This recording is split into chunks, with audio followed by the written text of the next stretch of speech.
if you believe, like I do, that Bitcoin in the course of the next century, and probably much, much sooner, becomes the base layer of all money, then access to that base layer becomes existential to your viability as a nation. So if I have that, if I have twice a week, I have 8,000 transactions that I can make with anybody in the world. I can do the business of my country, I can do the business of the corporations, and I can do the business of the citizens of my country in a way that cannot be impeded by anybody else. Biden can't ban it, Putin can't ban it, the new BRICS can't ban it. Like, I have achieved true financial sovereignty for my nation. And if I do not, if I have no blocks, even if I have 5,000 Bitcoin or 50,000 Bitcoin, it doesn't matter. I am subject to the whims of the others, whomever they are. And I believe at a nation state level, that presents an existential problem.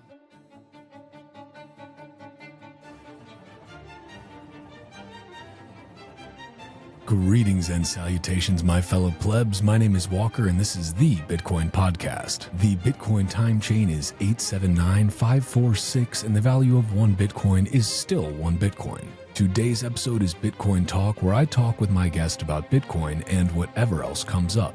And today, that guest is Bob Burnett. Bob is the founder and CEO at Barefoot Mining, a board member at Ocean, and he was also the ex-CTO of a little company called Gateway. You may have heard of them. Bob and I took a deep dive into the biggest risks to Bitcoin, focusing on Bitcoin mining pool centralization and templates, but we also discussed nation-state Bitcoin adoption, the future of block space, the importance of home mining, and a whole lot more. I know you are going to love this conversation with Bob and learn a lot, but before we dive in, just do me a quick favor and subscribe to the Bitcoin Podcast wherever you're listening, and make sure to subscribe on YouTube or Rumble as well. Just search Walker America. Head to the show notes to grab discount links for my sponsor Bitbox, or go to bitbox.swiss/Walker and use promo code Walker. Send an email to hello@bitcoinpodcast.net if you have feedback or are interested in sponsoring the Bitcoin Podcast. And if you find this show valuable, consider giving value back by giving it a zap on Nostr or a boost on Fountain. Without further ado, let's get into this Bitcoin Talk with Bob Burnett.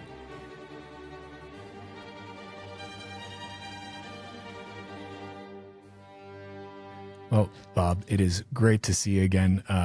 Wish it could be in person. This will have to do for now, though. At least we both got good microphones, so what else can you ask for doing this from one cold part of the U.S. to one very nice and warm part of the U.S.? Well, great to see you, Walker. Yeah. All the mic setups are top notch here, so audio quality should not be a problem today. Not at all. Well, Bob, there is a bunch of stuff I want to get into with you.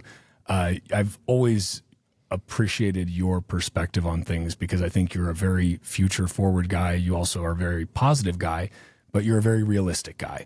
And you're not afraid to say some inconvenient truths just because they may ruffle a few feathers. So, kind of before we just dive in a little bit, I think your background is super fascinating, and I think it gives a really good kind of setup to how you got into Bitcoin mining now and just kind of where you are. Can you walk us through just a little bit?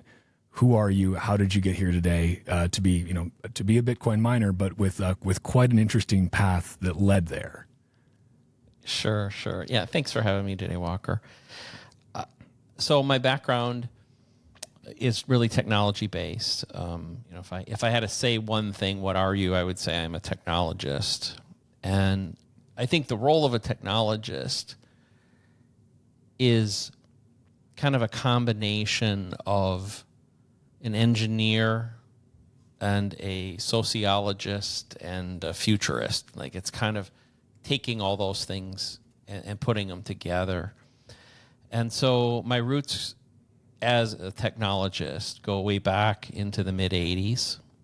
Actually, technically even the late 70s. I started as a kid coding in the 70s, pre-IBM PC days. I was doing a lot of coding work. And then got an engineering degree In 1986, I was working for a company called Zenith, which older members will remember as one of the bigger TV companies in the world. But there was a personal computer division there, and I was fortunate to be assigned to the personal computer group while I was there, and even more fortunate as a very junior member, I do not want to overstate my role, as one of the members of the team that designed what I believe to be the world's first laptop.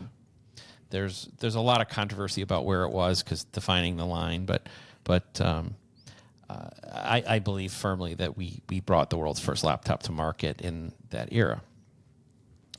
Eventually, I spent the next 20 years roughly in the personal computer industry, ultimately as the chief technical officer for a company called Gateway, which again, some of you may remember, but we were just a little company. Just a little company. But yeah, we ended up becoming a Fortune 200 company, 10 billion in revenue. We were making about 10 million PCs a year. And, I was honored to be able to lead the product development there. So, which by the time we got into the early 2000s was not just laptops and desktops and servers, but also TVs and cameras and MP3 players. And, it was phenomenal ride. I left there and started a technology incubator. We did a lot of very, seed level funding and work with very early companies, and not really anything probably worthwhile to talk about in this conversation other than in 2017, I got a phone call one day from somebody from back in my Gateway days that said, "Hey, Bob, can you design some Ethereum mining servers for me?" And for people listening, don't worry, I am a Bitcoin maximalist, but we all start somewhere.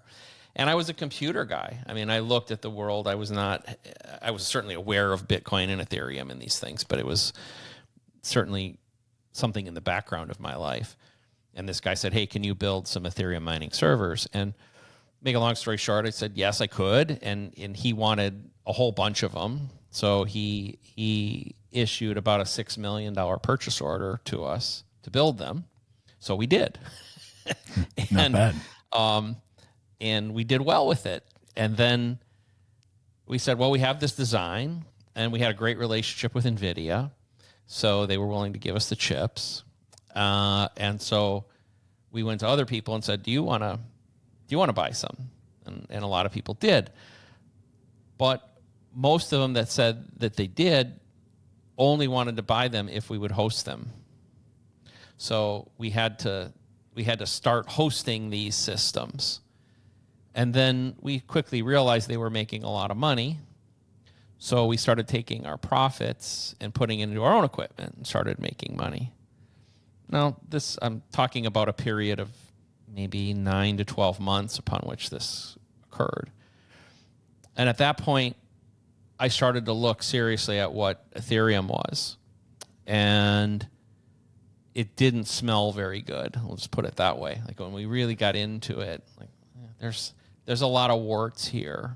The biggest one being that, number one, they were trying to move off of proof of work. Like, okay, you're making a fundamental error here. But second, not that we don't want to make this an Ethereum conversation, but just to review, like it doesn't use proof of work, it uses proof of stake, big mistake. It's highly centralized. One person or a small group of people pick the product roadmap. And number three, it's massively complex. And my experience with software projects of that level of complexity are they basically never work. They're really, really cumbersome and difficult.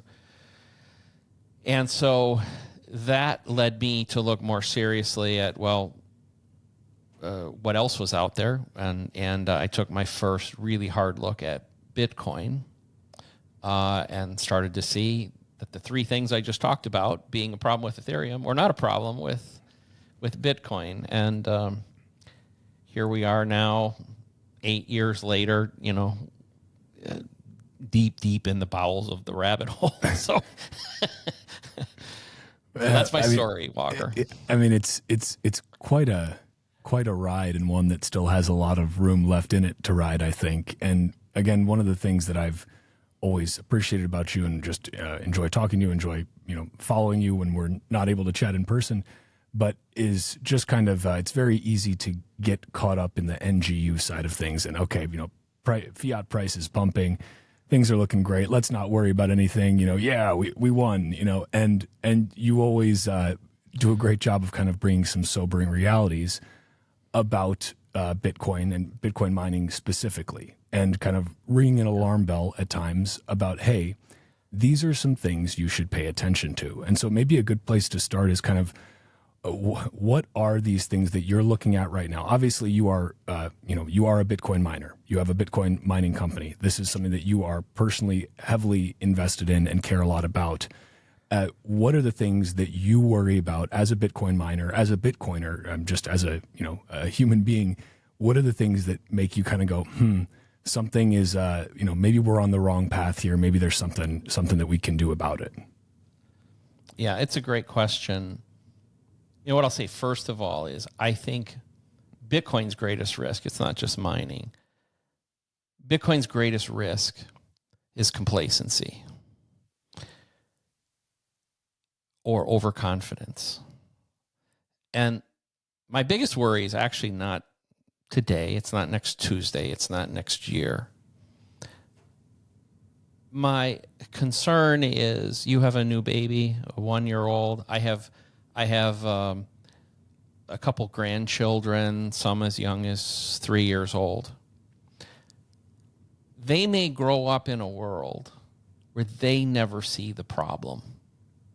Or maybe their kids never see the problem. We know what the problem is.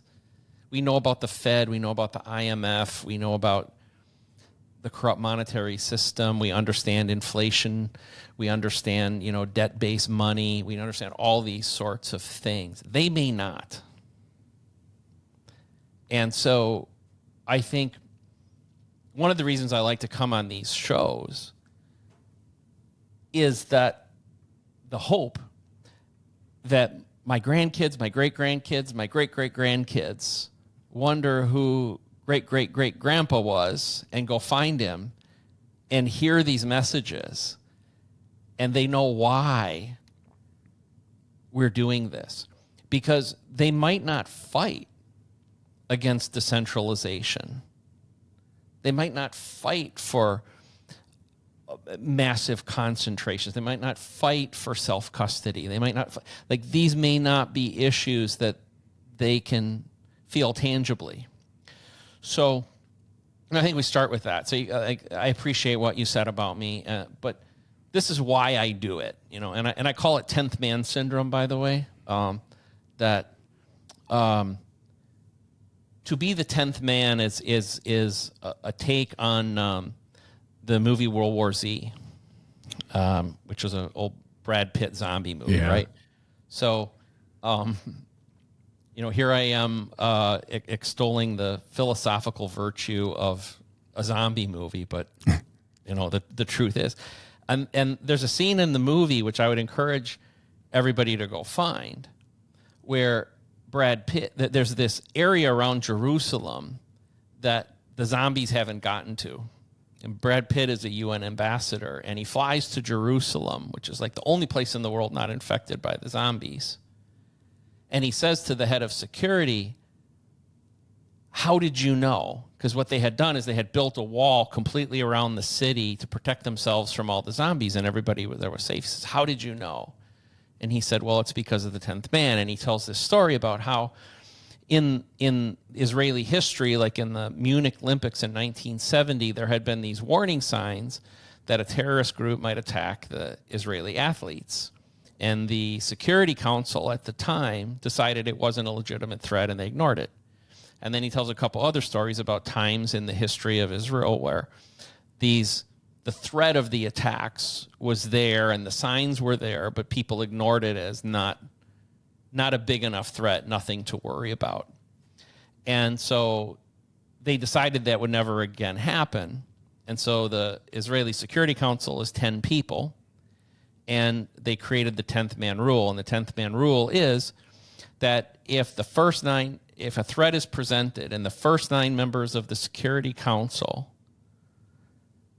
agree to ignore the threat, it is imprudent on the 10th man to take the position against it, regardless of whether he or she believes in the threat. And they must present, it's just like a devil's advocate on steroids. Like, you have to be this. So when I look at Bitcoin and I think about my great-great-grandkids or whatever, and I look at Bitcoin as our chance to fix money for 1,000 years. And so as an engineer, as a technologist, I look at something that is a 0.1% threat, let's say. Well, in a 1-year period, is that a threat worthy of really worrying about? No, not really. But if you think about something you want to last for 1,000 years, a 0.1% threat starts looking a lot more likely to happen. In fact, it becomes very likely to happen in that 1,000 years.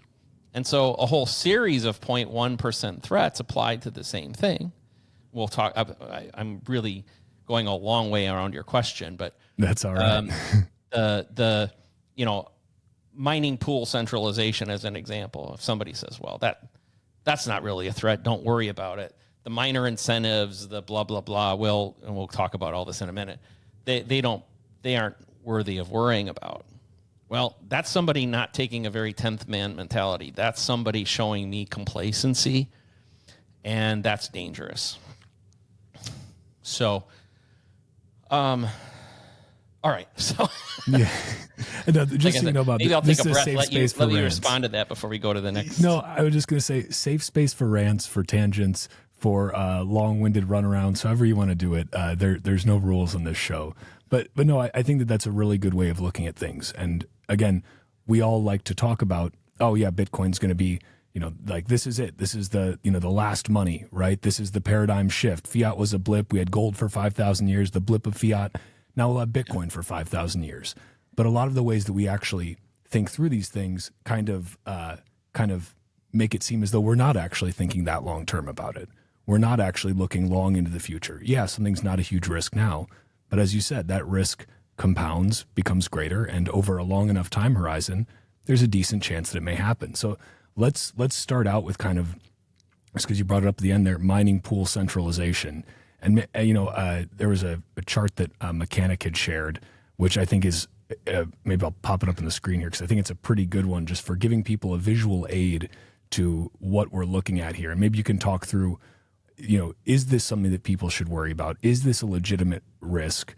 And kind of what is this going to get worse before it gets better? Are there things that are happening now that are actually making this a little bit better, or are we generally trending in the wrong direction? Whether you're mining Bitcoin, buying Bitcoin, or earning Bitcoin, you need to make sure you keep those coins safe by going to bitbox.swiss/Walker and using the promo code Walker for 5% off the easy-to-use, fully open-source Bitcoin-only BitBox02 hardware wallet. Then get your coins off the exchange and into your own self-custody. With Bitcoin ripping, your stack will soon be worth a heck of a lot more in fiat value than it is today, so make sure you take the time to lock your security down tight with BitBox. Plus, I cannot emphasize enough that the BitBox02 is easy as hell to use, whether you're brand new to Bitcoin and it's your first time setting up a hardware wallet, or you are a well-seasoned psychopath. It is Bitcoin only, and again, fully open source. Head to their GitHub and verify that for yourself. No need to trust me or Bitbox. And when you go to bitbox.swiss/Walker and use the promo code Walker, not only do you get 5% off, but you also help support this podcast. So thank you. Yeah, it's a great question and a very deep one. I do always want to be upfront too, so everyone understands. I am on the board of directors at Ocean. I do have a financial interest in Ocean. I am not here to promote Ocean though. But I do want to be transparent about that. And just for completeness sake, because maybe we'll touch on it later, I'm also part of a group on the board of advisors and an owner in a company called M5ers, where we are designing our own ASIC. So maybe we'll touch on that. I'd love to talk about that later as well. Which is, another area where there's a big centralization occurring. So the chart that's been brought up, it's a snapshot. This changes with time, but it's holistically true. That if you look at this chart, you'll see Foundry at 40% of global hash rate. Now, these are estimates based on who won what blocks in a given time period. It might be 33, it might be 28, it might be 46, but Foundry is by far the biggest. Now, the next three, Ant Pool, Via BTC, and F2 Pool, all have between 10 and 15%. Collectively, those four are now at like 7. Well, in this case, it would be 55 and 15. That would be 70%. So we have 4 pools with 70% of the hash rate. And then a whole list of them. There are more than are listed on here. For instance, Ocean's not even on this chart, with single-digit percentage or sub-single-digit percentage. So why should anybody care? Now, there's always been a belief in the industry, within the community, maybe is a better way to say it, that we never have to worry about somebody getting too much hash rate, because the community will correct itself if anybody either starts behaving badly or they put themselves in a 51% situation. And I think the 51% attack, which I assume the audience is probably mostly Bitcoiners. I'm sure you've heard of 51% attack, but the thought is somebody tries to control the whole network through this 51%, and that the network would reject anybody getting up there. And there's a couple cases in history in the past where pools got really big, and then as they approached that level, suddenly got really small. Because of 51% attack. I do not lose any sleep over 51% attack at the moment. I don't think it's legitimate. The problem in the current scenario is this. The block templates, which we probably should, I guess, back up and talk about the block templates, can right? you talk about, just for people that maybe aren't familiar, what you mean by block template? Okay. So we'll give the high-level version. Okay. At this moment, when I checked this morning, there are about 150,000 transactions waiting for confirmation. So they've been signed, but they haven't been confirmed and included in a block. Okay. Every block has a finite size. Okay. And the technical basis is 4 million weight units, but for purposes of this conversation, think of it as about 4,000 transactions that can go into that block. So that means that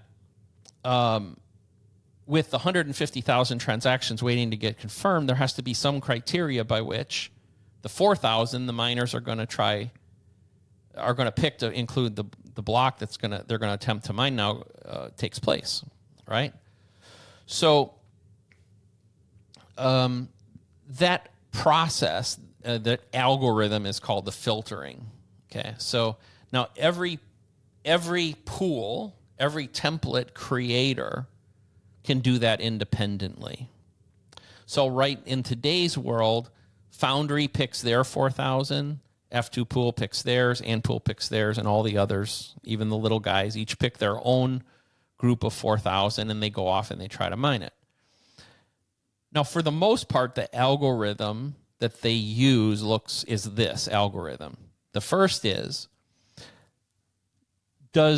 there business of the pool that needs to take place? So in other words, are there payouts that have to be made? Well, they'll put those transactions in usually at no fee. It's their own transaction. It's the prerogative of the miner to mine their own transaction. So they prioritize them and they put them in at the lowest fee. And then for the most part, most of the algorithms and the filter system is set up to say pick the most expensive ones. Okay? But it doesn't have to be. To be honest, one of the prerogatives of being a template creator is to pick whatever you wish. and we'll talk more about this probably later. But in my mind, there's a great responsibility that goes with it, and there's a great amount of power that comes from it. Because, and again, we'll probably talk about this more, there are only 53,000 blocks a year. That's what a 10-minute block time results in. Okay, an average 10-minute block time results in 53,000 blocks a year. There are 4,000 transactions per block. That means there's about 200 million transactions per year.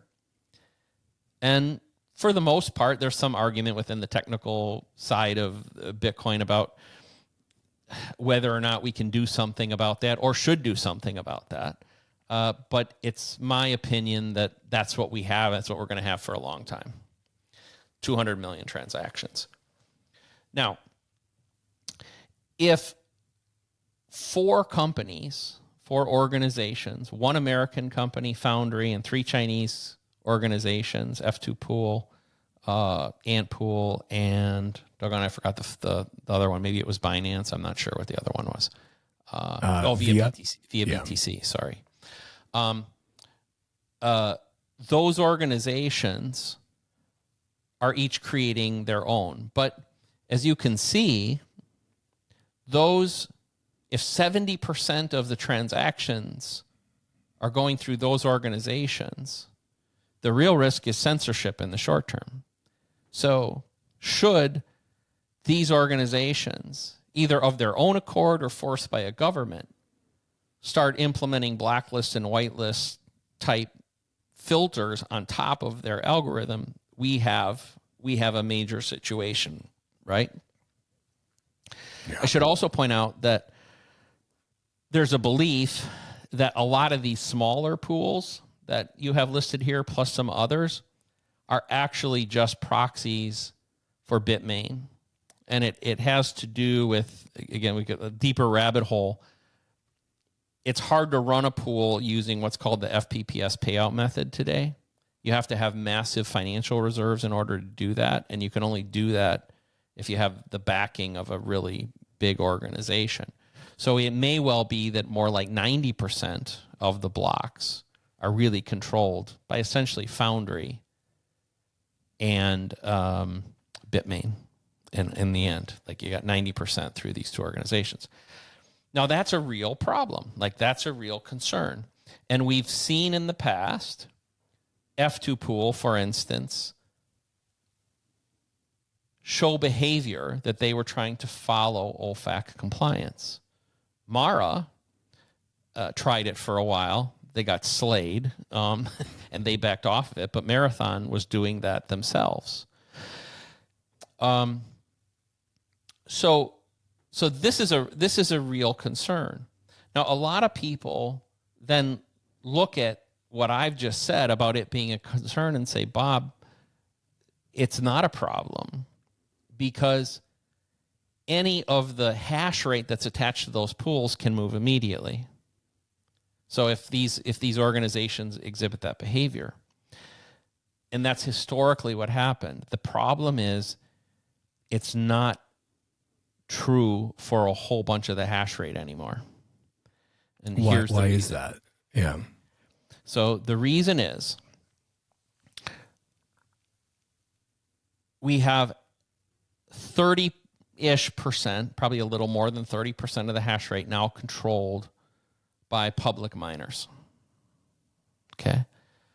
And most of the public miners have contracts with the pool that they work with. Number one, they pay really, really low fees. Some have been negative at times in the past. In other words, the pool wanting to have access to hash rate needs a certain amount of volume to win a certain number of blocks. So they'll allow some of the big guys that maybe have 20 exahashes to come in at next to nothing or even free or even less than free. So that's one issue. So that they're not going to switch to a different pool unless those economics change. Okay, that's one problem. Second problem is they may have a contractual obligation to provide the pool with a certain hash rate, And some of them have equity that's tied to that, meaning they own part of the pool. That's the second thing that happens. The third thing is large mining organizations have very sophisticated tools. We have decent ones. We're I guess maybe call us a mid-sized miner. We have pretty good tools, but all the big miners have tools, and they have very specific APIs that tie into the reporting tools and the data. And so it's not an overnight change to do that. The third thing is the pools are usually approved by auditors and regulators on behalf of the public companies. So like the pools have to have a certain level of financial reserve in place to back up the hash rate. Because, well, in an FPPS pool, which stands for full pay per share, the miner gets paid whether the pool wins a block or not. And so in periods of bad luck, the pool has to have a huge financial reserve in order to pay the people. So you have auditors and regulators and people that have to come in and examine the financials of the pool to make sure that they can pay. You're not going to direct hash rate to them and find out a couple weeks later that you're not getting paid. And that has happened, by the way. They're in the last 2 years, 2 FPPS pools have gone bankrupt, smaller ones, but you get a run of bad luck and you don't have enough money and you're cooked. So these are examples of why a guy running an S19 in his garage can change from Foundry to Brains to Ocean to whatever in a heartbeat, and I think extrapolates what he can do to what they can do. But and it even goes deeper than that. There are things like SOC 2 compliance, like a pool that doesn't have SOC 2 compliance the public miners can't use them. Like there's all these sorts of things. So and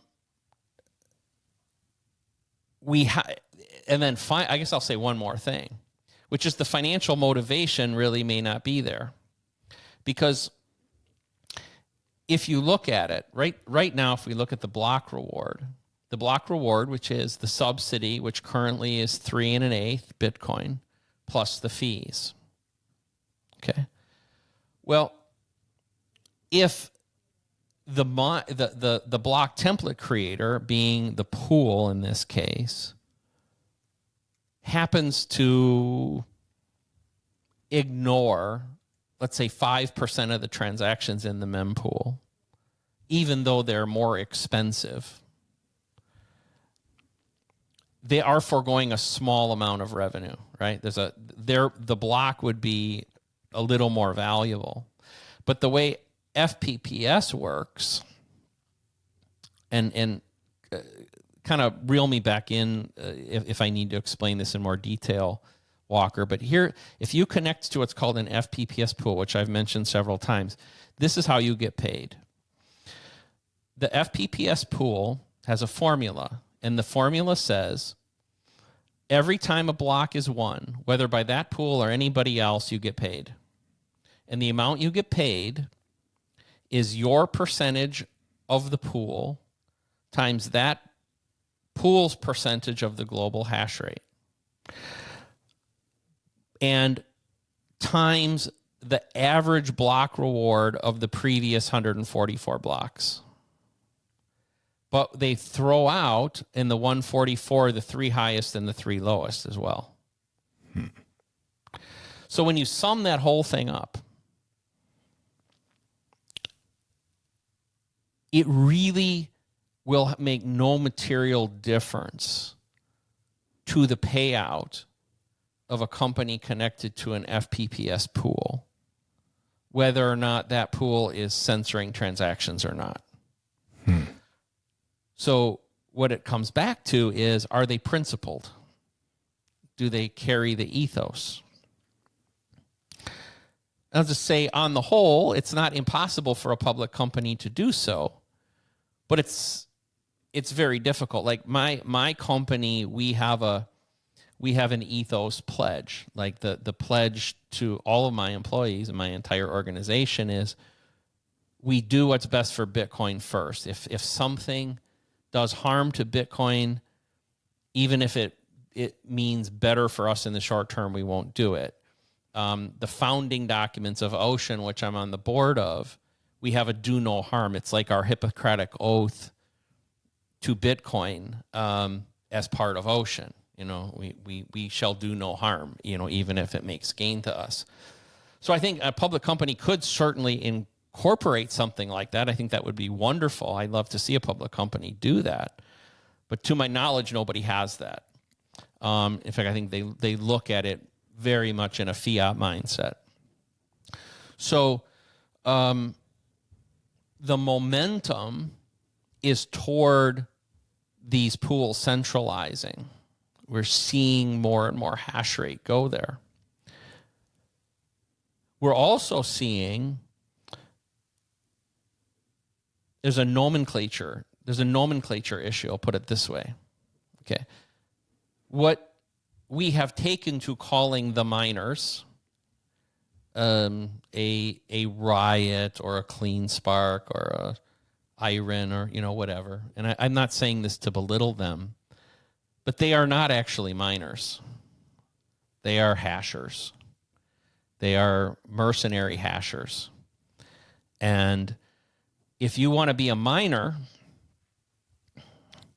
you must run a node, you must create a template, and you must direct your hash rate to that.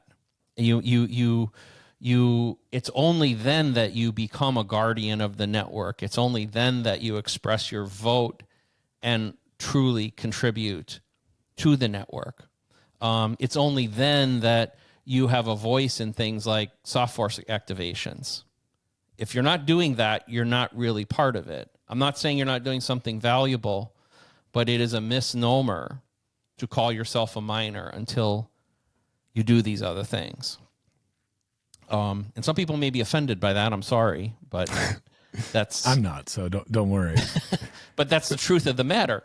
And I think we've, I wasn't there, unfortunately. If we wound the clock back to 2009, 2010, everybody was a miner.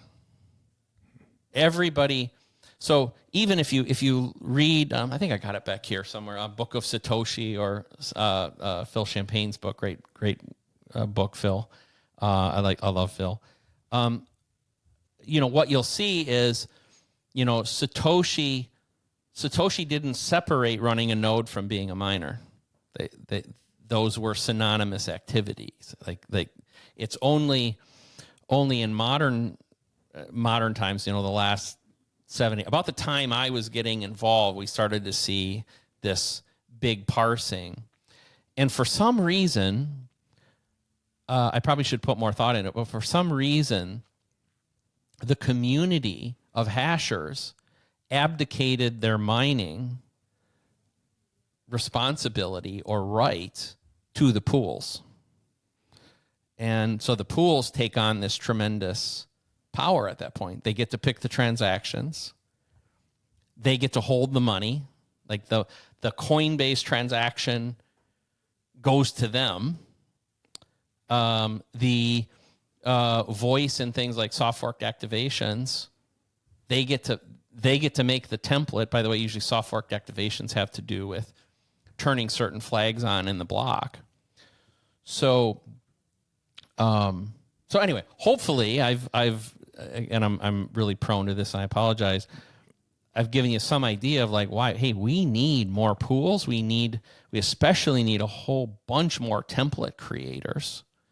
And if we don't, and you think of this 1,000-year runway, or even think of a 20 or 30-year runway, especially as we see nation states understanding Bitcoin better, big financial institutions understanding things better, we're in a position where those things can get very captured very easily.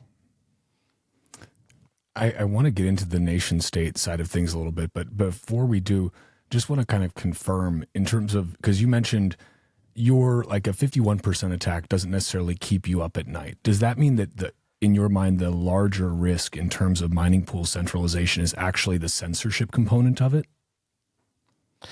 I would say two risks. The answer to the question is yes. Number one is censorship. And the second is, as we are presented with soft forks or maybe even hard forks in the future, do we have a democracy or an oligopoly making that decision? Because usually, and we haven't, it kind of goes back to Taproot and then SegWit and some of those sort of things from the past. We have used a trigger of a certain percentage of the blocks over a certain percentage of the time, signaling a favorable vote as essentially the mechanism by which that happens. And while it's a whole nother rabbit hole, I mean, my feelings about what are a valid transaction or an appropriate transaction for the network and what is spam, I have very strong opinions about it. And there are others, obviously, who disagree with me. Well, we're going to face things like new opcodes, activations, for instance. We may see groups, there are rumblings of people who want to play with block size again. Like these sort of things are rumbling out there in kind of technical back rooms that probably a lot of the normal Bitcoin Twitter Nostra group probably doesn't see, but they're there. Like they're rumbling. And there are some ugly confrontations amongst these groups, by the way. It's not all kumbaya in the back rooms, I'll tell you that. And this, could ultimately get resolved by, BIPs that either get activated or not activated through this. And we need a hell of a lot more than Foundry, F2 Pool via BTC and Antpool deciding. So before we get into kind of some nation state side of things, because I do want to explore the game theory there a little bit, in terms of just like actionable things that, like, is this kind of out of the hands of the everyday Bitcoin pleb who might be doing some home mining or something like that? I mean, do you think that at a certain point, does home mining just become a relic of the past, or do you think there's a chance still for a resurgence in this? I mean, obviously, overall Bitcoin adoption we're still very early. We're at probably maybe at a generous level, 1% of people globally. And of that, a tiny percent that mines, like an even smaller percent. Right. So do you think there's still a chance for kind of individual mining to make this big resurgence? Or is there so many large and institutional, industrial, whatever you want to call them, miners or hashers, that's just, it's going to be, drops in the ocean, basically? I don't believe it's too late. So the short version of the answer is no, it's not too late. Secondly, I would say I think there is a responsibility for people to be guardians of the network. And it's usually, people, like the concept of running your own node, I think is well propagated within the community. Hopefully people get that, but a whole bunch of people still don't do it, right? But even more importantly, I think people should be miners too. No, I don't care if you get a very small 1 terahash per second device, but I believe if you have a material percentage of your wealth, whatever that is to you, I don't care. If that's, you have 100,000 sats or you have 100 Bitcoin, I don't care. I think you have a responsibility to the rest of the community and the ecosystem, and you have a responsibility to yourself to not let a small group of people control this whole thing. And millions of those small individual people, I call them rabbits, by the way, and there's a reason I call them rabbits, which we can get into in a second. But the rabbits can have a voice. And the reason I call them rabbits, maybe I should explain that. So I believe there are three fundamental types of miners: elephants, horses, and rabbits. Okay, the elephants are probably obvious. They're really large organizations building really large sites. And what I say about them is they are big and powerful. A tremendous amount of the community's attention says, look at the rabbit, or look at the elephants, like everybody wants to see the elephants. And the 100 megawatt site, the 300 megawatt site, whatever, they're cool. But there's a problem. They're big and powerful, but they're immobile. They're inflexible. They take forever to put up, and they're easy to hunt. So, again, remember we talked about complacency and like those sort of things? Yeah, oh, thank you. Wow, you found that one. I had a feeling we might get into this, so I saved this this photo from your timeline. Oh, thank you. Thank you. That's cool. So the elephants... like I said, this term is like they're easy to hunt. So we're coming into a world, I think, with the Trump election where, again, this complacency and putting our guard down is very possible. Because 3 years ago, people were really worried about, Elizabeth Warren and people like that on witch hunts and, are they going to try to shut it down? And now we're coming into this other environment. Well, it might lead a lot of people to think that there's nothing to worry about. So the cool thing about the elephants is they do provide a lot of hash rate, and they do, in that sense, to a certain degree, help secure the network. But they also expose the network because a very small number of sites start controlling a massive amount of the hash power. And the other end of the spectrum is the rabbits. So the rabbits are the home miner. It may be an accountant who has an extra server slot and throws a S19 in his server closet. It's like that sort of activity. Individually, it doesn't matter, but collectively, it can be a very powerful force. Much like one rabbit in a field of cabbage is not a problem, but a colony of rabbits, of thousands of rabbits, in the cabbage field can destroy it, right?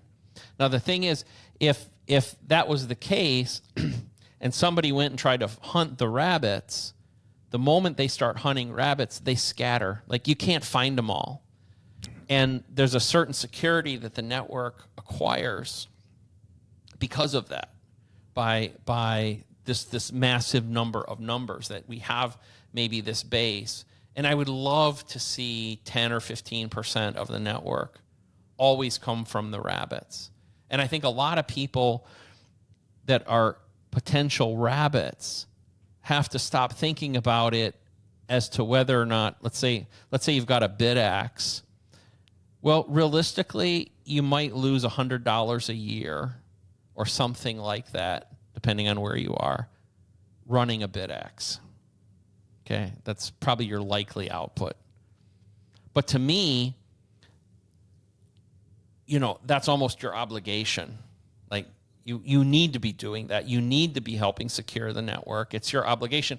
And by the way, you're going to learn a shitload about the way that the network really operates, and some of the things we're talking about today will start to click for you. Like you start to really understand the way Bitcoin really works. Now, I won't dwell on it, but the horses are kind of in the middle ground. They're actually where Barefoot is. We're small to medium-sized commercial miners, 1 megawatt here, 3 megawatts there, a half a megawatt there. We generally can put them up quickly. They're mobile. We can move them around.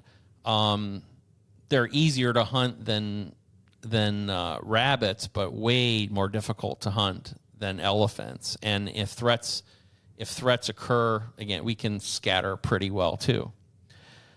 Since you have this chart up, those looking at it, it visually, any of those three, elephants, horses, or rabbits, can also be wild or captive.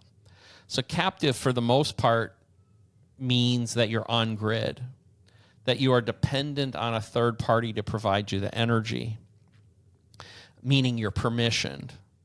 So, trying to use some of the same vernacular that we use in Bitcoin, a captive elephant, easy to hunt, easy to identify. You can turn them off. You can control them. You can put shackles on them. You can change their access to power really at will. Wild, for the most part, means you are producing your own energy. And I have a combination, by the way, of wild and captive. I have both. Although we're doing more and more wild. Like what we're doing, we own a hydroelectric facility in South Carolina. It's not even connected to the grid. We just run our own facility. We create our own energy. That's awesome. We have stranded natural gas wells, not flared, stranded natural gas wells that we own, and we are operating in Pennsylvania. We just did a new project in Indiana using anaerobic digestion from the excrement of the cows from a dairy farm. So, Wow. We're producing our own energy there. I think these types of things really help secure the network. And by the way, they are very economical. The best economics are coming from the wild ones these days, not from the on-grid ones. I appreciate that breakdown a lot, because I think, first of all, it's on a personal level. I've wanted to kind of start doing some home mining. I just ordered one of those the brains ones that they have, just the little ones, because I live in Illinois, and our electricity prices are god awful. So as much as I'd like to fill the garage with some higher power units, I don't know how much the wife would appreciate that, or how economical they'd be. But I do still need to grab myself a BitAxe or 3 as well. And I think it's very cool that those types of solutions are now available to people with a really low barrier to entry. And that, in terms of getting them up and running, it's like, it's a nice little project you can do and feel like you're at least, doing some small thing. And who knows, maybe you get lucky. Yeah. And, first of all, I applaud that. I really encourage you to do it. Anybody listening, invest a couple $100 and just play around. Even if you don't want to run it 24/7, you want to just run it on Saturdays, whatever. I don't care, but go through the process, learn. I'm part of Ocean, and we have a technology there called Datum, which it's not step one, but what Datum does is it allows you to be in our pool, but still create your own template.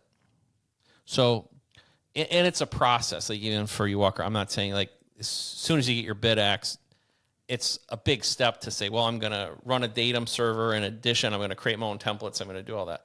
But over the course of a year or something like that, you might get more comfortable and get to that point. And then if there is a soft fork activation sitting out there, and you want to decide if you want to vote on OpCat activation or something like that, great. You have a voice. You are part of the system.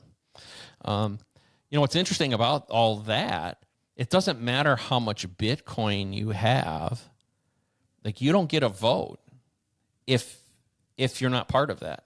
Michael Saylor doesn't get a vote in this process unless he's a miner. Now, obviously, he could become a miner at a significant level pretty quickly if something happened in his case, but he doesn't have a vote until he does that. If censoring is occurring, does he want to fight it or ignore it? I mean, those are the two choices. And you fight it by running your own node and either directing it to a pool that doesn't do it, that's creating templates, or not. I would also say, if you're out there and you're a miner, align yourself with pools that are philosophically aligned to you And if you're not sure, what is their template creation criteria? How do they feel if there's a soft forked activation?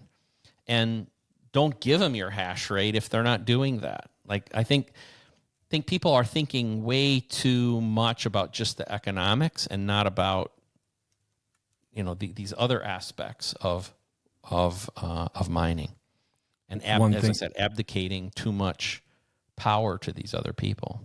No, I think it's a very good message for folks. One thing I would say, to play devil's advocate on the, let's say like a Michael Saylor type, who both personally and then obviously through MicroStrategy holds a lot of Bitcoin, is that he does have economic power to be able to, in the event of a hard fork, sell the chain that he does not want and retain the chain that he does, which does have that is true, a meaningful impact in terms of, which chain do people end up ultimately buying, and you see the differences there. Look at Bitcoin Cash versus Bitcoin, absolutely. There's quite a large economic difference. That's a very true statement, Walker. That's kind of a hard fork thing. Some of this is a little more subtle. Like I said, censorship within the network. In other words, if suddenly we wake up tomorrow and these 5 or 6 pools, big pools, are suddenly saying we're all OFAC compliant. I mean, there's some game theory that will play out, but Bitcoin will march on. I'm not sure it affects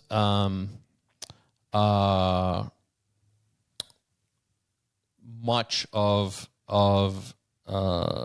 the way the market will react to Bitcoin right now. I think we've kind of moved to a different place, and we might not see the kind of violent negative reaction that would have maybe caused 4 or 5 years ago. Because I think a lot of the market doesn't care. Right.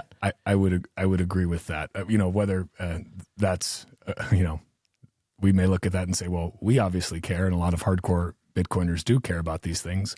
But if we're being honest, the vast majority of people don't actually care about censorship resistance and decentralization. Like, it's a sad fact of life, whether that's in Bitcoin or that's in, communications and social media. They honestly just can't be bothered to care, because they think, well, I'm a law-abiding citizen. This isn't going to affect me. This is just affecting those criminals out there. Of course, everybody can become a criminal when the laws are changed to treat them as such.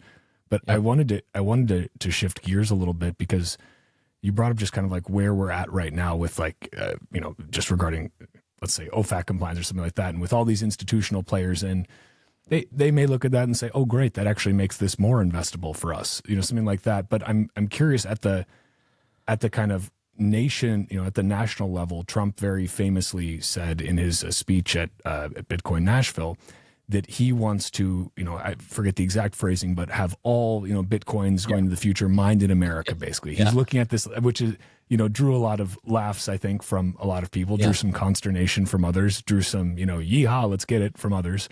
How do you see, this playing out with this moment that we're at right now, where you have a very good chance, I think, that at a strategic reserve level, which is what a lot of people are paying attention to right now, that's going to be something Trump gets going and gets passed through, whether through Congress or through executive order, fairly quickly.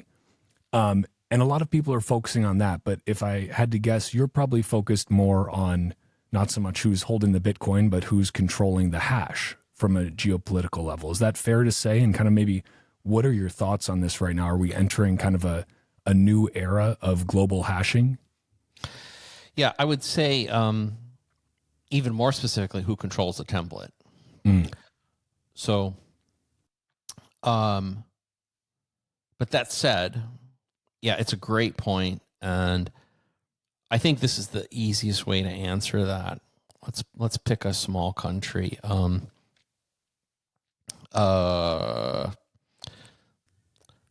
Lithuania. It's pulling. Sure. Okay. So I'm gonna guess. Forgive me if I'm wrong. Let's say Lithuania has 1/4 of the world GDP. So I'm guessing it's probably not off by a great deal. Yeah. Okay. So I'm I happen to be the head of state for Lithuania. Okay. Now, if you said, hey, Bob, you're the head of Lithuania, you can either put an initiative in for the country to go acquire 0.25% of all the world's Bitcoin, kind of get its share of the world's Bitcoin, or you can put an initiative in place to make sure that it has 0.25% of all the world's hash rate for the next century. Two choices. Okay. I would choose the latter. The reason is that it's essentially guaranteeing the financial sovereignty of my nation for the next century. The quarter, what would be a quarter of the world's Bitcoin? 5,000-ish Bitcoin, something like that. Is that right? 0.25%. That sounds. I think right. That's right. I think you're better whatever at the math number than me, though, is. Bob. Yeah. I'm doing that in my head real quickly. Yeah. A lot of people might say, well, that's going to be worth a tremendous amount. But the problem is, this is the problem. Okay. We'll go back to, there's 53,000 blocks per year. There are 4,000 transactions per block. There's 200 million transactions a year. If I can control 0.25% of all of the world's hash rate, okay, I'm going to get about 100 blocks, okay, a year, 2 a week. Okay. If you believe, like I do, both you Walker and you anybody listening, that Bitcoin in the course of the next century, and probably much, much sooner, becomes the base layer of all money, then access to that base layer becomes existential to your viability as a nation.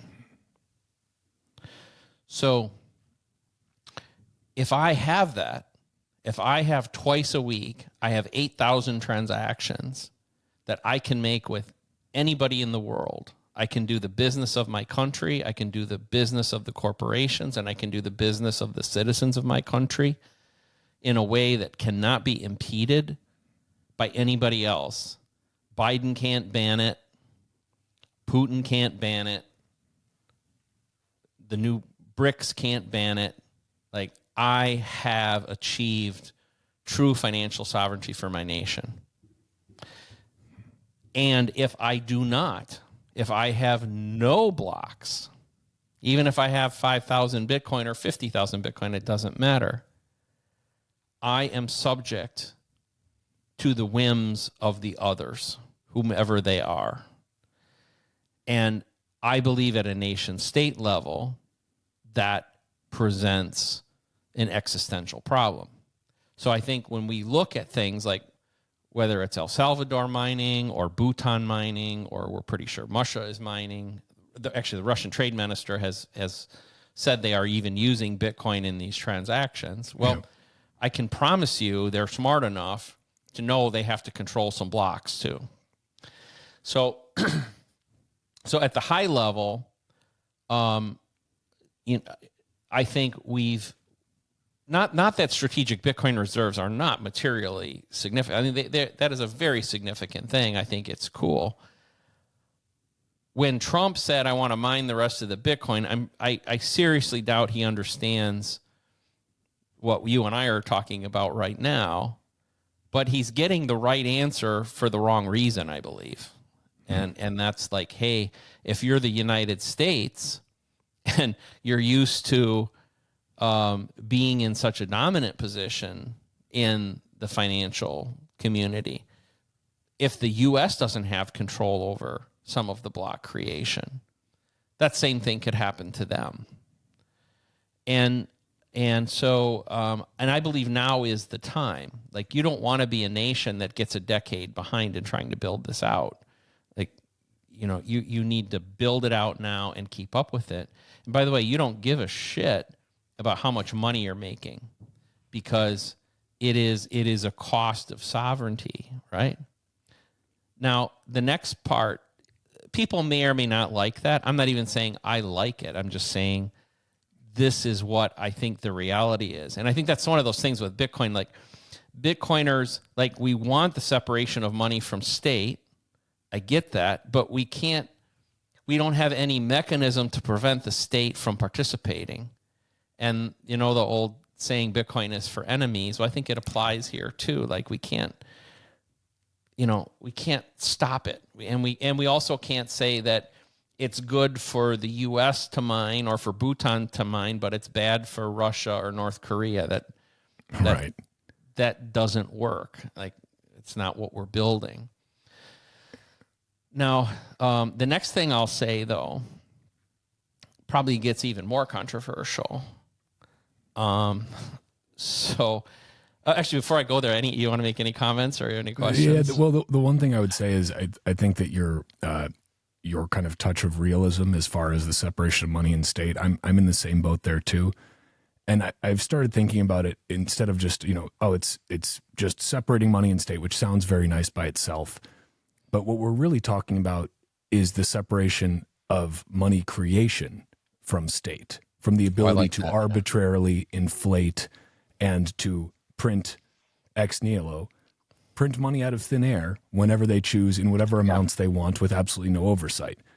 Bitcoin has already separated the creation of money from state. Now, that doesn't mean that they can't mine Bitcoin, but they're not creating the Bitcoin. The Bitcoin's already there. They're just mining it, right? Yeah. As long as Bitcoin, as Jeff Booth would say, remains decentralized and secure, then we have separated money creation from state. And like you said, you're never going to stop. If Bitcoin is doing what we think it is doing, of course, every nation in the world is going to want to own some, to try and mine some. That this is natural. This was always going to happen unless Bitcoin failed, in which case they wouldn't want to. Right. And it would be hypocritical of us to say that any entity or any person is not entitled to do that. That would just, that is against the ethos. Fully agree. That's a great segue to what I'm about to tell you, or at least my vision. Now, part of this, before I go into my next kind of vector on this, is we've been talking about block space. Okay. So we have these 53,000 blocks a year and the 4,000 transactions. I think you could think of those much like seats in a concert or seats on airplanes or hotel rooms or things like that, right? There's a finite number of them in any window of time. And they're there whether they get used or not, right? But if you think about the mining function, to date, we're 16 years in, right? To date, the output of the mining process would be best thought of as producing Bitcoin, the issuance that we were just talking about, right? Its role has been the issuance via the subsidy. I think we are in that point where that's changing. It's a gradually then suddenly sort of situation. So most people aren't aware of it. But we're at the point now where the output of the mining process is about to no longer be about the subsidy. It's going to be about the block space. So we say Bitcoin is a commodity. Block space is a commodity as well. And it is an absolutely scarce commodity in any window of time. And if you start thinking about it in that context, the fight for those 53,000 blocks and the 2 million transaction it represents becomes a race. And today what happens what we're used to, and I think we always have to be careful, like what we're used to, like it doesn't always remain the same, right? Sometimes things change, and I think this is a case. What we're used to as Bitcoiners is kind of a real-time, free and open marketplace for access to the block space. And we generally think of it as always available, and for all intents and purposes, it's free. Yeah. Okay. Well, we will soon discover that it is precious, that there are extremely long lines for it.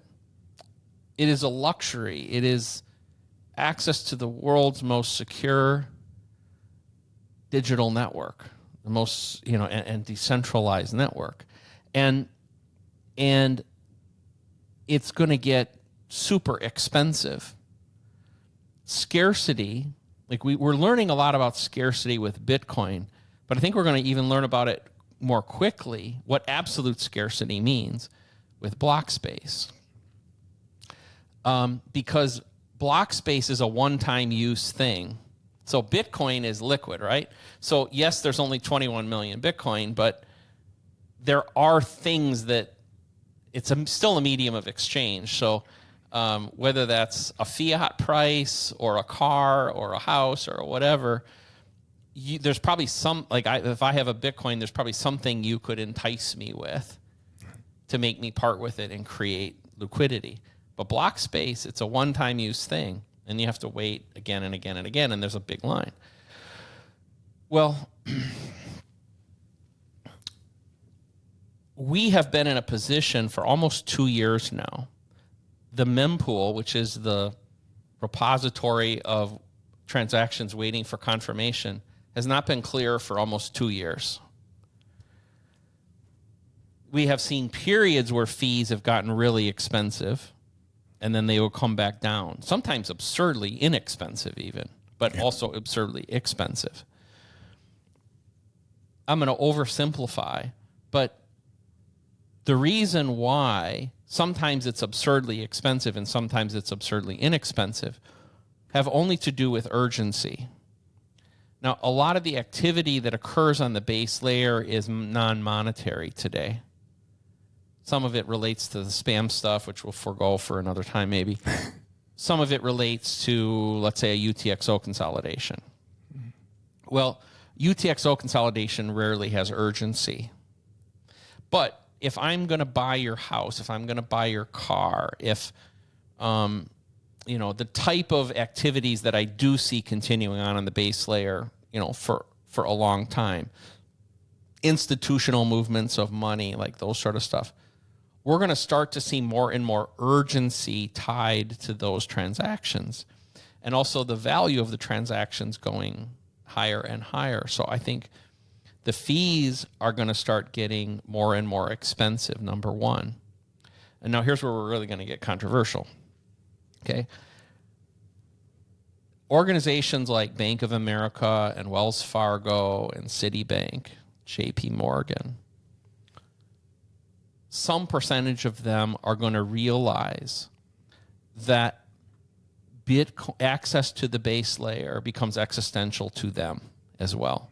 If we see SAB 121 get lifted and they start custodying, they start doing more economic activity, what we're going to see is that big financial institutions, the current big financial institutions, are going to realize that their ability to attract customers, big corporations, high net worth individuals, their prime customers, is going to require them to have access to block space. So they are going to, this is my opinion, they will do two things. The first one is they will become active participants in block space future or forward marketplaces. So what you're going to start seeing are the people that control the block templates starting to pre-sell access to space in the future.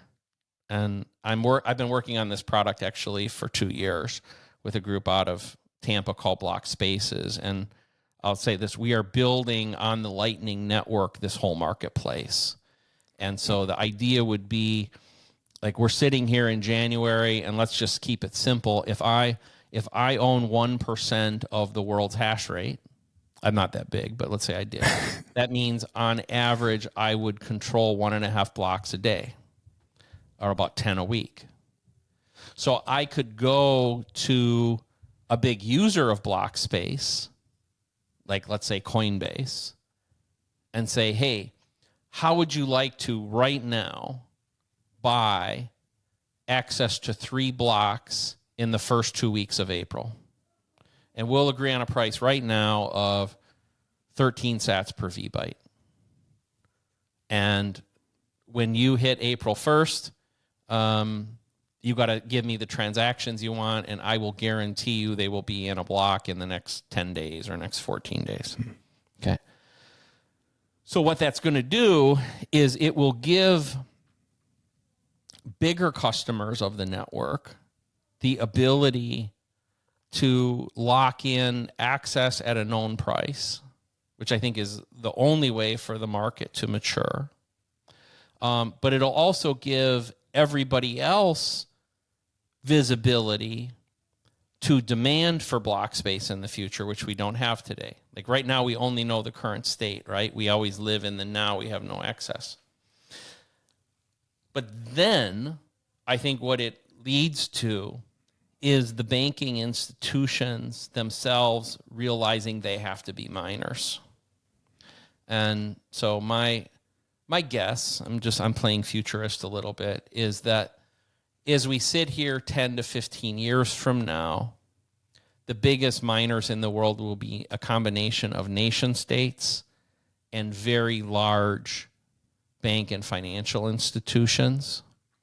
And by the way, they won't care about the block reward or the fees. What they will care about, the nation states will care about the sovereignty, and the financial institutions will care about attracting the right kind of customers to their institution and giving them preferred access to the base layer. So you think also, I mean, one of the pieces of FUD you usually hear from, let's say, the shitcoiner types is that, once the block subsidy is small enough, fees won't be enough to guarantee the security of the network. So you would say that's a ridiculous statement, just because there is going to be so much, let's say, the fight for the control of block space isn't just about who's getting the fees. It's about who's getting to create the template, who's getting to decide what goes in there, and having a guarantee as a nation state or a large financial institution that you will be able to get transactions through that network when you need to. Is that a fair assessment? Yes. Within a reasonable window, sure. You will know when and how much. Like, just the reason I think to think about block space as a commodity is, think about it this way. If you're a farmer there in Illinois and you plant corn, okay, and you plant it in the spring,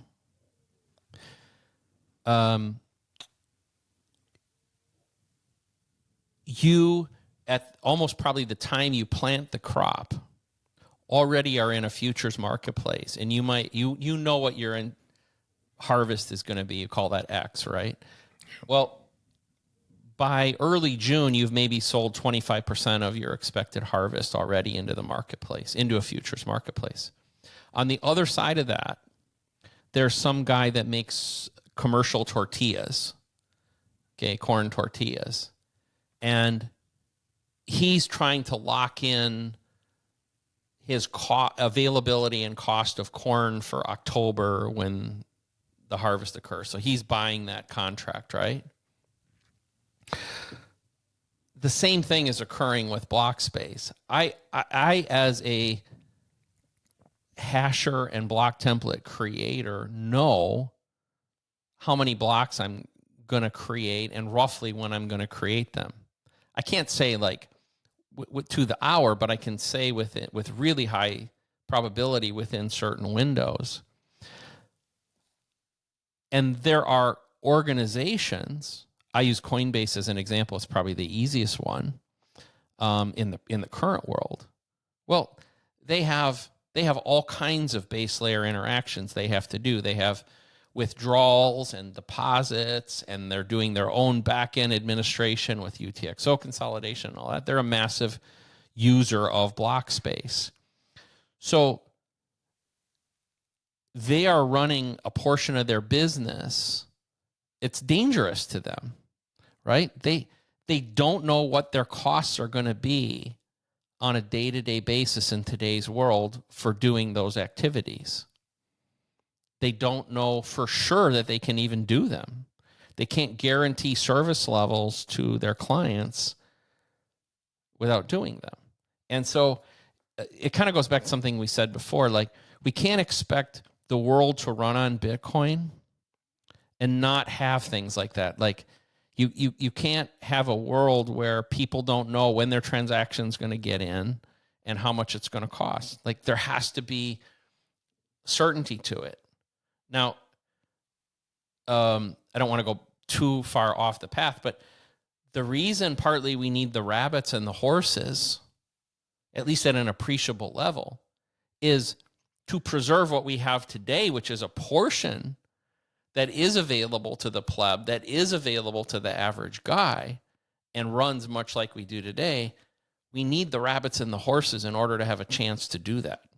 Because, as you said, we can't have a world where Bitcoin becomes successful and there's no nation states and there's no big financial institutions and there's no corporate clients and there's no high net worth people. Like, no, that those are mutually exclusive. Yeah. Yep. No, and I think that's it's going to be really interesting to see this play out. And Bob, we're gonna have to do this again because I'm pretty sure I probably still have about 8 more hours of questions for you. But one thing I did want to get in, if you're okay with a slight switch of gears, we've talked a lot about the mining pool centralization, about the fact that he who controls the template is ultimately kind of really has the power there, right? But there's another angle to this risk of centralization, I think, that I believe from what you hinted at earlier about making your own, manufacturing your own ASICs, you're clearly thinking about too, which is supply chain centralization when it comes to ASIC production. Then there's another angle that is geographic centralization of miners in certain jurisdictions that are, of course, going to be subject to the political winds of those jurisdictions. Now, we saw some of that in China with the now famous whatever it was, their 13th mining ban or whatever it was. But the real the one where people actually picked up and left, hash rate crashed, and we saw it rebound pretty quickly as they relocated. So I'm curious between kind of maybe let's start out on the supply chain centralization side with things like Bitmain and whatnot. Where are you at on this? How big of a risk is this? Maybe in relation to mining pool centralization. Okay. The present state is probably worse than pools. I mean, we have nobody knows for sure, but something on the order of 85% of all the systems are produced by Bitmain. And this is a bit of me being the engineer and me being a little anal retentive, but I say it for very important reasons. So I want to be clear, when I say ASIC, I'm talking about the development of a chip, not of a system. Okay. And there's a reason for it I won't bore people with today, but it's very important to separate those two. So today, Bitmain makes an ASIC and they make a system. And like 85% of the systems end up being Bitmain based. Then we have, WhatsMiner and a few other people kind of coming up, but it's improving. We have companies like Block and Blockstream both doing their own ASIC. We had Intel for a while. We'll see if they come back. In my mind, it's a situation where investment is being made and there is impetus to break that, what's close to a monopoly from Bitmain. And I think it's very important that happen. It can happen because there's always a chance of them doing something malicious, but there's also a chance of them just having a problem. Like, we have, it's like everything's from the same gene pool. You could think of it like that way. Like, hey, the virus came in and we don't have any genetic diversity. So the other problem, though, and the group I'm working on, which is called M5ers, which I'm working with some ex-Samsung and Intel people. Part of the guys were part of the team that developed all of Samsung solid-state disks, and like the Intel guy was part of the Intel 486 processor development. Really great guys, and I think we're doing something really cool. But our intent is to only build chips. We are not trying to build systems, because what we want to do is we want to offer, much like Intel does to the world or AMD does to the world, we want to offer chips and let people build whatever systems they want around it, and segregate those two things from each other. And I think that's the best path for innovation. It's the best path for creating a competitive environment, giving the market lots of choices. Like you mentioned, whether it's, BitX, Avalon has the new Nano, you have the Brains product. I think we're going to see a lot of people developing products for the home market. We have a lot of these reuse markets, whether they're hot water heaters, furnaces, like these pet beds, aquarium heaters, like pool heaters, like all this sort of stuff. Yeah. Like having these poor guys today, God bless them because they're doing great work. Most of them, what they have to do is they have to buy hash boards that have failed from old equipment. They have to desolder the chips. They have to reverse engineer, because Bitmain doesn't provide what's called a data book. Nobody knows what the pins are or the timing diagrams or any of those sort of things. But they have to reverse engineer it. It's a terrible process, and they have no way of knowing if Bitmain made a change from chip A to chip B. So anyway, it's a nightmare for that community. All kinds of the R&D and budget for them to develop a product goes into the reverse engineering instead of into the just innovating on what they're trying to do. So I think that one is getting better, but here's the problem, the fear. Okay, like our organization, by the time we go to market, it will have cost somewhere probably in the $50 to $80 million to come to market. It's huge capital deployments. And so the partners that we have, the partners that we'll need in the future to get through this process, and we're about 15 months into the process. We're probably 9 to 13 months from production, so we're over halfway. But there's a lot of risk associated with it. But if we're successful, for the people putting the capital up, it can be like wildly lucrative.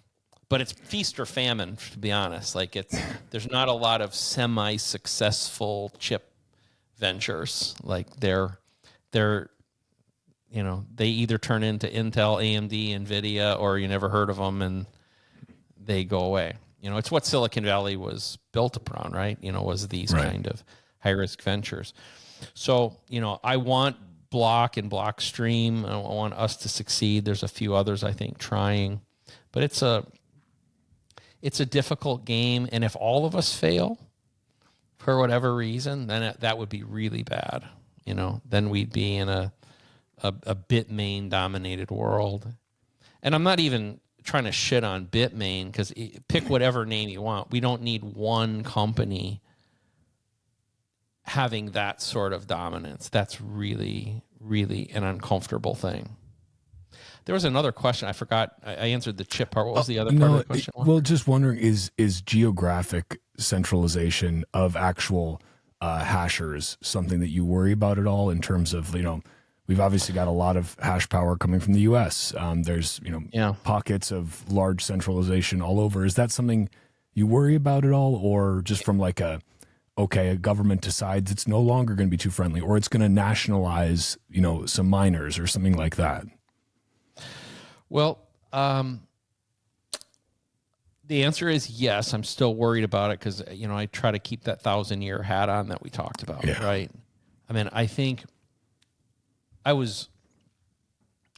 not worried right now about somebody coming in and trying to shut me down in the U.S. That's the good news. But I think the threat still exists because politics changes.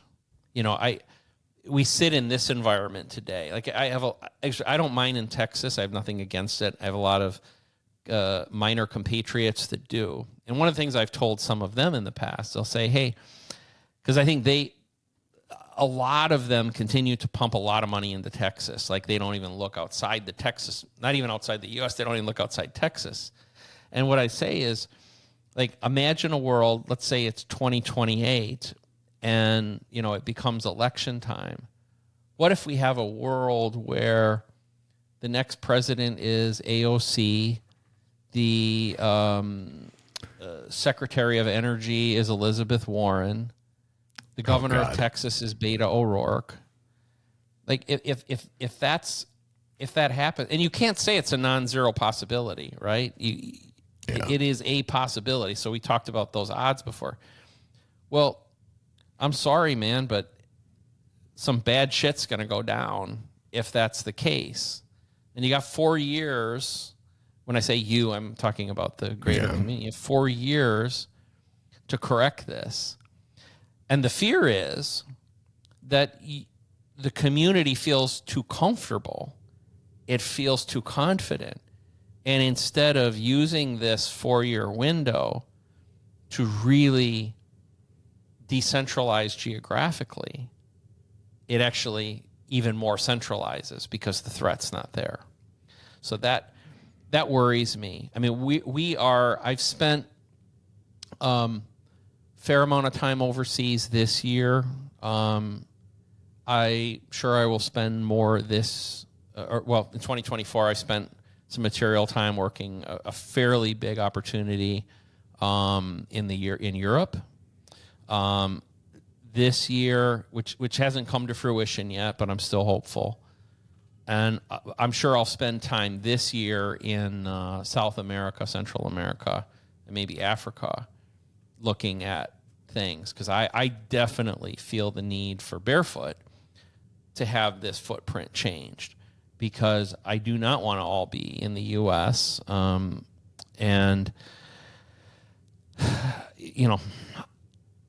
we do run the threat, like we talked about with the nationalization. When I gave you that Lithuania example, if I was the president of Lithuania, I'll finish that thought to a certain degree. But what I would do is I would say, hey, instead of me spending all the money, what I'm going to do is let me put a message out to the world, to all the miners of the world. And the message is, hey, we will offer 3 cent energy, 3 cent per kilowatt hour energy to the first 30 exahashes, or whatever the right number is, probably not even that much. It'll only be like 3 or 4 exahashes maybe of miners that come here. The only caveat is you have to use the Lithuania pool.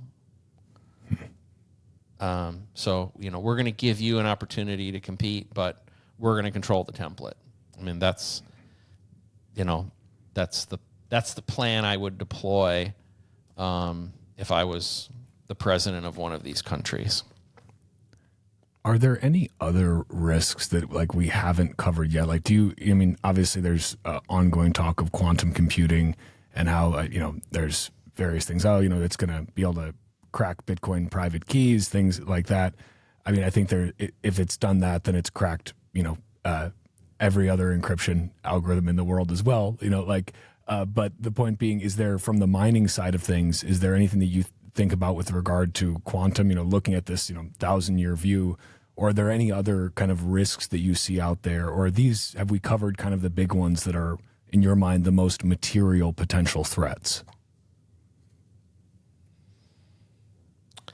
Those are the biggest ones. Nothing else really comes to mind. I think maybe to just add a little color to it, though, something that I think is worthy of thought is what would cause Bitcoin to end. It doesn't necessarily be in a bad way. And I've done a few talks on this, but are you familiar with the Kardashev scale? Yeah. Okay. Yeah. So depends on how you measure it, but as a society, would everybody listening know? Feel free to go through, because I think it's always fascinating to talk about. Okay. So the Kardashev scale is a scale looking at how well any society, civilization, has the ability to harness energy and specifically direct it to the creation of information. That's a part people miss often a lot. And it's rated as on a scale of 0 being nothing, that's caveman, to 1 meaning you have the ability to harness all of the energy on whatever planet you're on. The second scale, a Kardashev 2 scale, is you're able to harness all of the energy within your solar system. So the energy of the sun plus the energy of the earth. And the third scale, a Kardashev 3 society, can harness the power of a galaxy. So we sit with some harnessing capability. And this is a kind of a log scale. You could think of it as a log scale, right? So different estimates put us between like 0.4 and 0.7 now.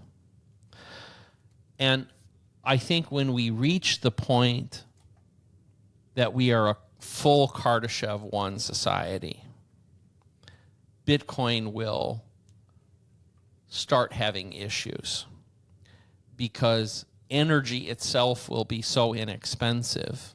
Because, we talk about it representing digital energy, or it is digital energy. I don't love those analogies, but it kind of works. And certainly the biggest cost input is energy. Jeff Booth, who you mentioned, a buddy of ours, he'll say, well, it falls to the marginal cost of production. Well, the cost of production is almost all energy based.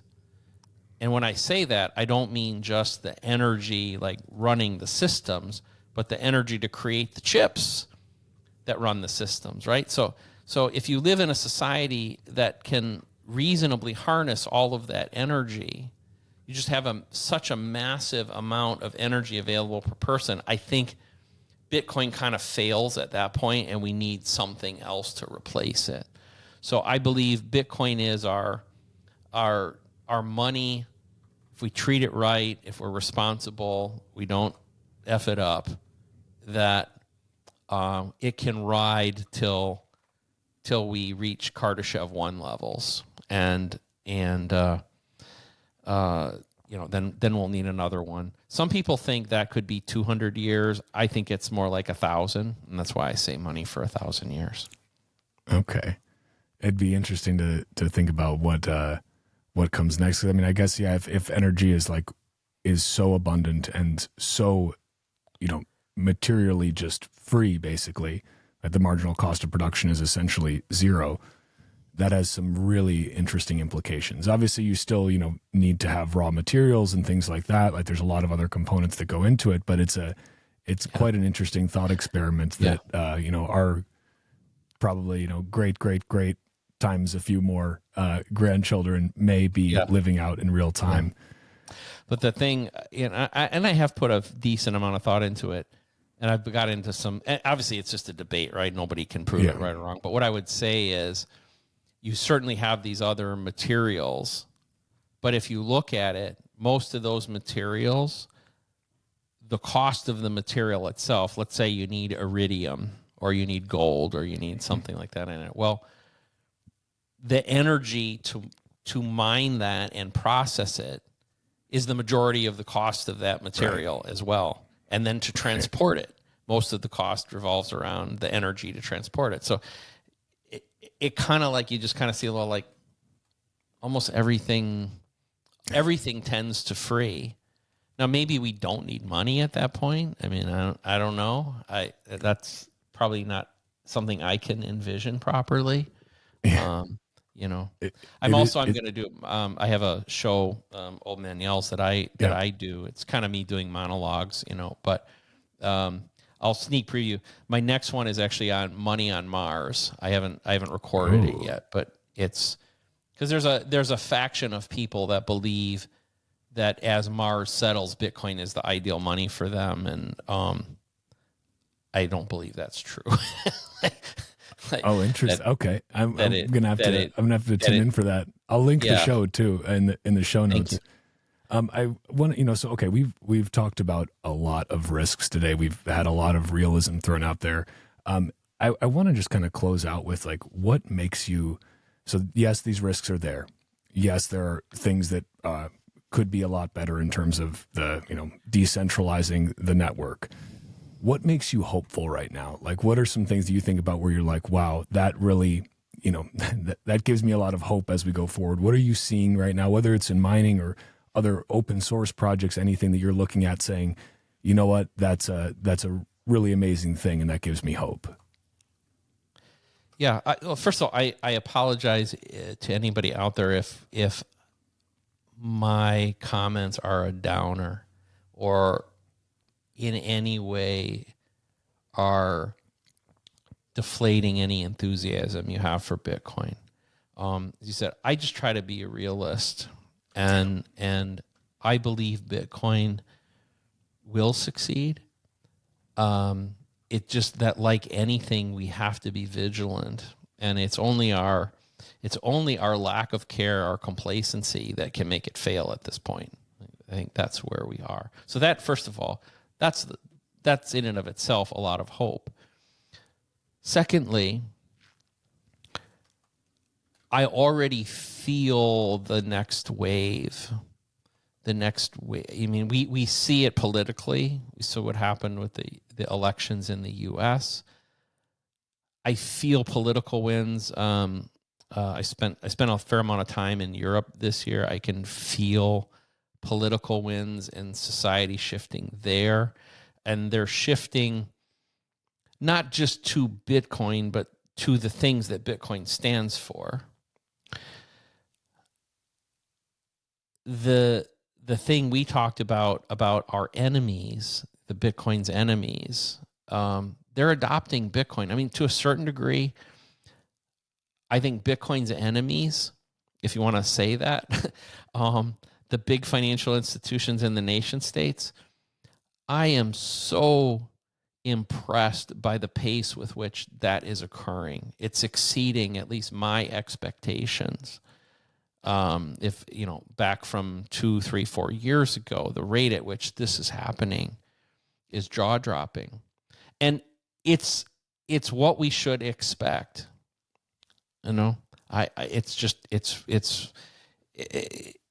It's the only way for Bitcoin to fulfill its destiny, and that's for everybody to buy in, and it's happening faster. I just did my most recently released episode of Old Man Yells is on the concept of collective denial, and I'm seeing more and more people that were in collective denial break out of it. That's a really hard thing to do. The poster child would be Larry Fink, by the way. Larry Fink's in. Donald Trump is in. I mean, I think Mark Zuckerberg is in. I'm shocked that I am uttering these things. And whether you like these people or you hate these people, they're very influential. And they are coming out of a dominant position in the fiat system, both financially and from a power perspective, and joining in. that to me, that's wildly optimistic. Amen to that. It's first they laugh at you, and they mock you, then they fight you, and then they join you, and then you win. Yeah. And so it's what a time to be alive. I'm grateful to be here at this moment, because I think it's going to be a very, very different world. I hope changed for the better. 50 years from now, even less than that. But I think like 50 years from now, it's going to be a pretty wildly different one. And I think that one will, not without trials and tribulations, but I think it will have ultimately been changed far for the better. Yeah. I'm blessed. I would say this is my third time seeing the world do this. The first was with the personal computer. The second was with the internet, and now with Bitcoin. And by the way, I think they all build on each other. I think the internet doesn't happen without the personal computer. Bitcoin doesn't happen without the internet. They all build. But at the beginning, I told you a story. Like what happened in my world, both through my optics personally and the world in general, from 1986 to, let's say, 2000, that roughly 15-year window, was absolutely flabbergasting. If you're younger, you probably don't realize that in 1986, like nobody had a personal computer. Nobody. Like they were $4,000. Nobody had one in the home. Even a large office might have one. And 15 years later, under Christmas trees across the world, I was fortunate to be, part of Gateway. There were 10 million Gateway PCs and Dell PCs and like all these others, under Christmas trees of 8 and 11 and 14-year-old kids, and we went from, we went through this massive level of adoption, and I remember. And I'm sorry, I'm making this long, but I remember I was working on these early laptops, right? And I'm guessing it was maybe like 1987. So I'd worked on this in 86. We came out with the product. I'm on an airplane in 1987. And a guy walks into the plane and he sits one row in front of me on the aisle. And he pulls out one of my laptops. The very first time, like in the wild, like it's not somebody I knew. It wasn't an engineer or one of the guys, working on it. It was like, boom, like the first time I see a laptop on an airplane. And, now, of course, I mean, whether it's an iPad or a phone or a PC or whatever, there's nobody sitting on an airplane not looking at one of those devices. But even by the year 2000, that was so commonplace. And so I say this because 15 years happens so fast. Like I can't, as a 6-year-old guy, I can't tell you how fast 15 years is. And it's scary as a 60-year-old guy because 15 years from now, I'm a 75-year-old guy, right?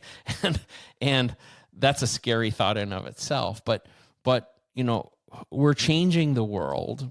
The old, Parker Lewis is gradually, then suddenly, which I know he stole from Hemingway, but I think it was Hemingway, right? But anyway, whoever he stole it from, but he applied it to our world. It's so freaking true, and we are in the Bitcoin adoption curve. We're way past that guy that got on that airplane and that I was talking about. Like we're way past that point. Like we're now at a point where there's a lot of laptops on the plane already, and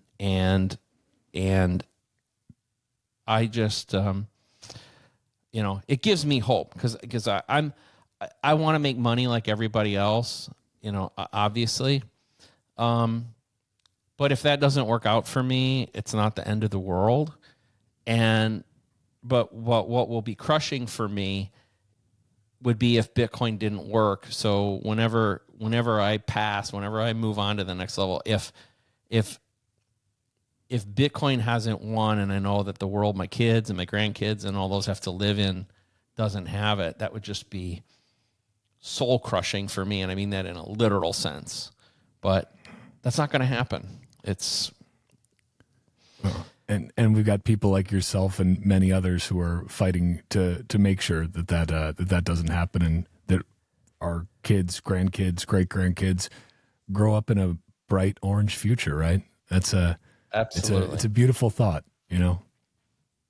Well, absolutely. Bob, this was a treat picking your brain today. I really appreciate it. I think people are going to get a lot from this episode. I know I did. Do you want to send folks anywhere? I'll link your social media. Anywhere else you want to send them? Tell them to check something out. You know, I'm still more an expert. I am on Nostra, but I am on Twitter more still. Boomer_BTC there. You know, our company website, main one is barefootmining.com, and look for me on YouTube or Spotify or whatever for Old Man Yells. And that's just me. If you didn't get enough of me going off on tangents, well, you can get your fill there. So I love it. Well, Bob, really, thank you so much. This was a pleasure. Looking forward to doing it in person, hopefully again sometime soon. But until then, appreciate all you're doing and appreciate you sharing that knowledge with us. Thank you, Walker.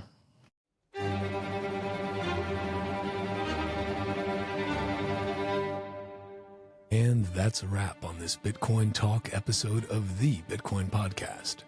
If you are a Bitcoin-only company interested in sponsoring the Bitcoin Podcast, head to bitcoinpodcast.net/sponsor or send an email to hello@bitcoinpodcast.net. If you are enjoying the Bitcoin Podcast and find it valuable, give it a boost on Fountain, a 5-star review wherever you're listening, or better yet, share this show with your network so more people can learn about Bitcoin. Or don't. Bitcoin doesn't care, but I sure do appreciate it. You can grab links in the show notes to watch or listen to this show wherever you get your podcasts, or go to bitcoinpodcast.net/podcast. And you'll also find the links to follow me and the show on Nostr and on X.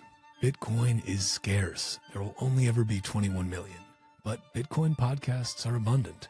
So thank you for spending your scarce time to listen to the Bitcoin Podcast. Until next time, stay free.